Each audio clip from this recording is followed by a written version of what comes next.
Gold, trusted gold buyers. మీరు తాకట్టు పెట్టిన బంగారాన్ని విడిపించి ఈ రోజు ఉన్న మార్కెట్ ధరకు కొనబడను.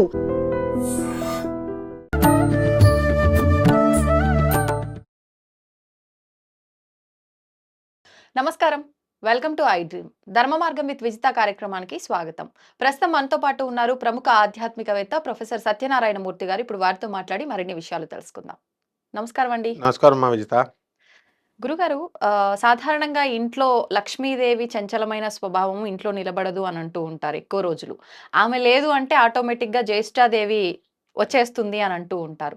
అయితే ఆ జ్యేష్ఠాదేవి ఇంట్లో ఉంది అని మనకు కొన్ని సంకేతాల రూపంలో తెలియజేస్తుంది అంటూ ఉంటారు. అంటే ఆ కుటుంబం అప్పటి వరకు బాగున్న కుటుంబం దారిద్ర్యంతో ఇబ్బందులు పడుతూ ఉంటుంది. దీన్నే మనం జ్యేష్ఠాదేవి ఉన్నట్టుగా అంటారు. అసలు ఏంటి దారిద్ర్యం ఏంటి? ఆమె ఉన్నట్టుగా మనకి ఎటువంటి సంకేతాలు కనిపిస్తూ ఉంటాయి? వాటి గురించి వివరించండి. జ్యేష్ఠాదేవి ఎవరో కాదు, మహాలక్ష్మి తల్లి యొక్క అక్క. జ్యేష్ఠ అంటే పెద్దది. సో ఒక రూపాయికి coin and head and tail రెండు వైపులా నాణ్యాలు ఎలా ఉన్నాయో బొమ్మ బొరుసు, మహాలక్ష్మి ఒకటైతే జ్యేష్ఠాదేవి అది. ఇది మహాలక్ష్మి ఉన్న చోట జ్యేష్ఠాదేవి ఉండలేదు, జ్యేష్ఠాదేవి ఉన్న చోట మహాలక్ష్మి ఉండలేదు. ఫస్ట్ పాయింట్ ఏంటంటే, భార్యాభర్తలు ఇద్దరు కూడా దెబ్బలాడుకుంటున్నారు అనుకో, వాళ్ళ గొడవ తాకిడికి మహాలక్ష్మీదేవి పారిపోతుంది. ఫస్ట్ మెయిన్ పాయింట్ శాస్త్రంలో ఏం చెప్పాడంటే, ఇంట్లో ఎవ్వరైనా సరే మనశ్శాంతిగా ఉండాలి, ప్రశాంతంగా ఉండాలి, దెబ్బలాడకూడదు. అది ఫస్ట్ పాయింట్. అందువల్ల నేను బాగా గమనిస్తే ఇంట్లో ఎంత ఎక్కువ మౌనం పాటిస్తే లక్ష్మీదేవి అంత ఎక్కువగా ఉంటుంది. ఇది నేను అబ్జర్వ్ చేసిన దాంట్లో చెప్తున్నా. తర్వాత సెకండ్ పాయింట్ శుభ్రత. శుభ్రత అనేటటువంటిది ఇంటికే కాదు, బయట పరిసరాలే కాదు, మన మనస్సు కూడా, మన బుద్ధులు కూడా మంచిగా చేసుకోవడం. అంటే అభం శుభం తెలియనటువంటి చిన్నపిల్లల మనస్తత్వాన్ని కనుక మనం నేర్చుకున్నట్లయితే లక్ష్మి శాశ్వతంగా మన దగ్గర ఉంటుంది. అందువల్లనే బాగా గమనిస్తే ముఖేష్ అంబానీ, నీతు అంబానీ, ఇలా ఎవరినైనా సరే ఒక స్థాయి ఐపీఎస్, ఐఏఎస్, పెద్ద పెద్ద డబ్బు బాగా సంపాదించినటువంటి వాళ్ళు బ్రాడ్ మైండ్ ఉంటుంది. వాళ్ళకి లోకజ్ఞానం ఉండదు. వాళ్ళకి ఒక రూమ్లోనే ఉంటారు వాళ్ళు. సో బయట వాళ్ళని ఈజీగా మోసం చేసేయచ్చు అనమాట. వాళ్ళు చెప్పిందే పాపం వింటారు. అంటే అంత ప్యూరిటీ, మోసం చేసిన వాడు పోతాడు. అట్లా చేయకూడదు. అంటే అంత ప్యూరిటీ ఆఫ్ మైండ్ ఉంటుంది. సో ప్యూరిటీ అనేటటువంటిది, cleanliness is next to God అన్నారు. కాబట్టి అదొకటి.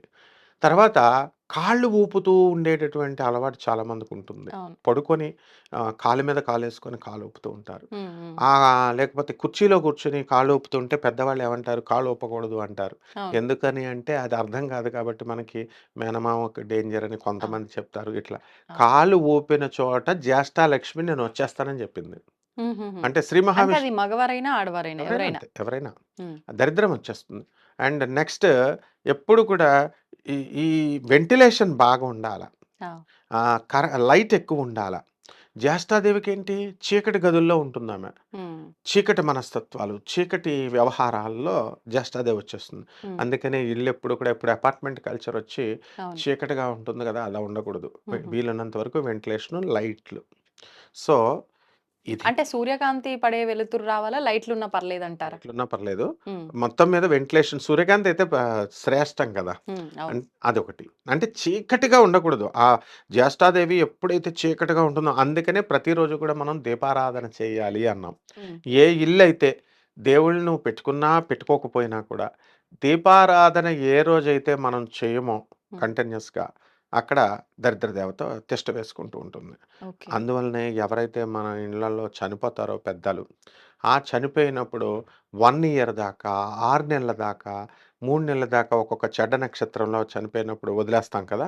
ఆ వదిలేసిన తర్వాత మళ్ళీ వచ్చి గోపంచకంతో శుద్ధి చేసి, పుణ్యావచనం చేసి, హోమం పెట్టి, ఈ జ్యేష్ఠాదేవి వెళ్ళిపోయేలా చేసి అప్పుడు వస్తాం. నెక్స్ట్ బ్యాడ్ స్మెల్, గంధంగా ఉండే చోట, దుర్గంధం అది ఉన్న చోట ఆమె భరించలేమన్నమాట. అంత దుర్గంధంలో ఉంటుంది ఆమె ఎవరిని హాని చేయదు. జ్యేష్ఠాదేవి వచ్చి ఎవరిని తిట్టడం కానీ, కొట్టడం కానీ, భయపెట్టడం అలా చేయదు. ఆమె మూలాన ఆమె కూర్చుంటుందంటే ఆమె రిజల్ట్స్ వల్ల మనకి ఇవన్నీ వచ్చేస్తాయి. సో ఆమె అదే అంటే ప్రత్యేకించి ఇంకా ఆమె చేయాల్సిన అవసరం లేదు. ఆ అంటే ఫలితాలు ఆల్రెడీ హ్మ్. మనం ఇబ్బంది పడుతూ ఉంటాం. అవును. అంటే క్షుద్ర శక్తులు ఈ క్రూరమైనటువంటి కర్ణపిశాచులు ఇలాంటివైతే వచ్చి అట్‌లీస్ట్ కొరివి దెయ్యాలు భయపెడతాయి. హ్మ్. ఈమె ఏం భయపెట్టదనమాట. ఆమె హ్మ్. మనాన ఆమె కూర్చుంటుంది. నెక్స్ట్ రోగాలు. హ్మ్. రోగాలొకటి. సింబల్స్. ఆ జ్యేష్ఠాదేవి పట్టుకున్న చోట హ్మ్. ఉన్న డబ్బు పోయే, ఆరోగ్యము పోయే, హాస్పిటల్స్ పోతాం. ఆ! తరచూ యాక్సిడెంట్స్ అవ్వడము, భార్యాభర్తలు కానీ, ఇంట్లో పిల్లలు, తల్లి కానీ, బంధువులంతా కొట్లాట్లు, ఇరుగు పొరుగు వాళ్ళతో కొట్లాట్లు. మనల్ని ఎవరు చూసినా సరే మనం ఏది చెప్పినా రామా అంటే బూతుగా వాళ్ళు అపార్థం చేసుకోవడం. హ్మ్. ఈ రకాలుగా ఉంటుంది. హ్మ్. తర్వాత మధ్యాహ్నం మాటలు పడుకోకూడదు. ఆహా! మధ్యాహ్నం మాటలు ఎక్కువగా ఎవరన్నా గురకపెట్టి పడుకుంటే అంటే హ్మ్. ప్రదోష సమయంలో సాయంత్రం ఓకే. మధ్య సాయంకాల సమయం. ఆవులొచ్చే టైంలో. అంటే తర్వాత హ్మ్. సూర్యాస్తమయానికి ముందర. ముందర కొంచెం. ఆ టైంలో ఎవరన్నా పడుకుంటుంటే సింబల్ ఇస్తది హ్మ్. పడుకోవద్దని జ్యేష్ఠాదేవి. నెక్స్ట్ జుట్టు. హ్మ్. చాలామంది ఆడవాళ్ళు ఇది తెలుసుకోవాలా. ఆ దివ్వెనకే ఉంచేస్తారు. హ్మ్. తీయరు. అండ్ ఇంట్లోనే వేసేస్తారు. అప్పుడు ధూమావతి రూపంలో వచ్చేస్తుంది. ధూమావతి అమ్మవారే గదా! అవును. ధూమావతి అమ్మవారే. ఆ సింబల్ అనమాట. ఆహా! దశమహావిద్యలు ఎవరి డ్యూటీ వాళ్ళది. ధూమావతి ఎలా ఉంటుంది, జ్యేష్ఠాదేవి, ధూమావతి ఇద్దరు ఒకటే. ఆహా! దరిద్ర దేవత మందాదేవి అంటాము. ఓకే. జ్యేష్ఠాదేవేమో శనీశ్వరుడి భార్య అని ఒక సందర్భంలో చెప్తాం. ఇట్లా ఈళ్ళందరూ ఒకటే. హ్మ్. పోర్ట్‌ఫోలియోస్ అంతా ఒకటే. ఓకే. సో, జుట్టు ఇంట్లలో తొక్కకూడదు. డస్ట్‌బిన్‌లో వేయాలి తీసేసి. ఈ విధంగా మనము ఈ జ్యేష్ఠ అమ్మవారు యొక్క గబ్బిలాలు, గబ్బిలాలు తరచూ మన ఇంట్లోకొస్తున్నా కూడా హ్మ్. జ్యేష్ఠాదేవి మనల్ని త్వరలో పట్టుకోబోతున్నట్టు సింబల్ కానీ ఇస్తుంది. అంత ఈజీగా గబ్బిలాలు ఇంట్లోకి రావు గదా గురూజీ? మనకి మీద నుంచి ఎళ్తాయి. ఆ! ఎక్కడో రేర్ కేస్ వస్తాయి. ఆ! కాకి మళ్ళీ హ్మ్. కాకి కూడా సింబల్ ఇస్తది. కాకి తలపైన కొట్టడం కానీ వెళుతూ ఆహా! మన బాడీ మీద పట్టడం. కాకి శనీశ్వరుడు వాహనం. సో, ఇది కూడా సింబల్ ఇస్తుంది. హుహుహు. నెక్స్ట్ మళ్ళీ ఈ యొక్క నల్ల గుడ్లగూబ కనబడితే కూడా మనకి వస్తుంది. హ్మ్. అదే తెల్ల గుడ్లగూబ కొడితే హ్మ్. అరిస్తే మనకి మహాలక్ష్మి వస్తుంది. హ్మ్. తీతువు పిట్ట సౌండ్ వినకూడదు.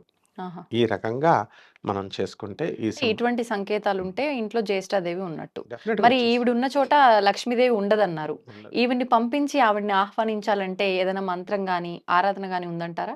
ఎగ్జాక్ట్‌లీ ఉంది. హ్మ్. కేవలము మంత్రమని కాదు. మనం హ్మ్. మనస్సు పరిశుద్ధంగా ఉండాలి.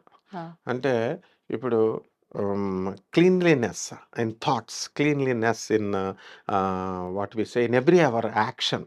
దాన ధర్మాలు, హ్మ్. పేదవాళ్ళకి, అనాథలకి ముఖ్యంగా ఇది చేయాలి. కేవలం మంత్రజపం పట్టుకొని కూర్చుంటే వదలదు. హ్మ్. చూస్తుంది. పేదవాళ్ళు ఎవరైనా ఉంటే విరాళంగా ఇవ్వడము, హ్మ్. అనాథలకి ఇవ్వడము, సాధువులకి ఇవ్వడం. ఇలా చేసుకుంటే వస్తుంది. అండ్ ఒక మంత్రం ఉంటుంది. ఆ! ఏమిటది? ఓం శ్రీం హ్రీం శ్రీం హ్మ్. కమలే కమలాలయే ప్రసీద ప్రసీద శ్రీం హ్రీం శ్రీం ఓం మహాలక్ష్మ్యై నమః. లక్ష్మీదేవి మంత్రం. పొడుగైన ఇది కమల తామర పువ్వులతో మనం ప్రతి శుక్రవారం చేసి హ్మ్. ఇది కనుక చేస్తే స్వయంగా మా గురుదేవులైనటువంటి భారతీతీర్థ స్వాముల వారే ఈ కమల పుష్పాలతో, తామర పుష్పాలతో రాజమండ్రి శంకర మఠంలో చేసేవారు. హ్మ్. మేము స్టూడెంట్స్ అప్పుడు. ఓకే. మహాలక్ష్మి అందుకనే జగద్గురువులు వెళ్తుంటే డబ్బు, లక్ష్మీదేవి కూడా వస్తుంది. మా దగ్గర టన్నుల కొద్దీ బంగారం ఉంది శృంగేరిలో. హ్మ్. అంత ధనవంతుడాయన. హ్మ్. సాక్షాత్ శంకరుడనమాట. అందుకని ఇవి కలవ పువ్వులు, తామర ఈ పుష్పాలు, మంత్రం. మంత్రము. ఇంకా మనం ఇంకా ఈజీగా కావాలంటే ఓం మహాలక్ష్మియై నమః. ఇంకా ఈజీగా కావాలంటే ఓం శ్రీం నమః. చాలు ఆహా! మహాలక్ష్మిని. ఆ తర్వాత చక్కగా శుభ్రంగా స్నానం చేయడము. హ్మ్. ఈ తలంటు స్నానం. తలంటు స్నానం ఎందుకు చెప్తారంటే, హ్మ్. డైలీ ఆడవాళ్ళు చేయకూడదు. డైలీ చేస్తే తలనొప్పొస్తుంది. హ్మ్. పుణ్యం సంగతి దేవుడెరుగు. జుట్టు ఎక్కువుంటుంది గదా! మగవాళ్ళు చేయాలి. ఆ! ఎందుకు చేయమన్నారు? డైలీ ఇప్పుడు బాడీ రోజు స్నానం చేయకపోతే మా స్టూడెంట్స్ చూపిస్తారు. 2 ఇంచెస్ ఫంగస్ డెవలప్ అయిపోద్ది హ్మ్. బాడీ మీద. దాన్ని ఆపరేషన్ చేయాలన్నాం. ఆహా! ఆహ్, ఫంగసే గదా అనుకుంటాం మనం. 2 ఆ! ఇంచెస్ డెవలప్ అయిపోయినప్పుడు 2 సెంటీమీటర్స్ అట్లా 2 సెంటీమీటర్స్ డెవలప్ అయినప్పుడు వి హావ్ టు ఆపరేట్. ఆ హ్మ్. విధంగా తలలో కూడా కురుపులొచ్చేస్తాయి. అందుకని బద్ధకిచ్చేస్తారు కాబట్టి శుక్రవారం, హ్మ్. మంగళవారం కొన్ని 2 వారాలు. మగవాళ్ళు ఎప్పుడు కూడా హ్మ్. డైలీ చేయాలి. ఆడవాళ్ళు వారంలో 2 సార్లు చేస్తే సరిపోతుంది. జ్యేష్ఠాదేవి వెళ్ళిపోతుంది. హ్మ్. మహాలక్ష్మీదేవి వచ్చేస్తుంది. ఓకే. ధన్యవాదాలు గురూజీ. ధన్యవాదాలు.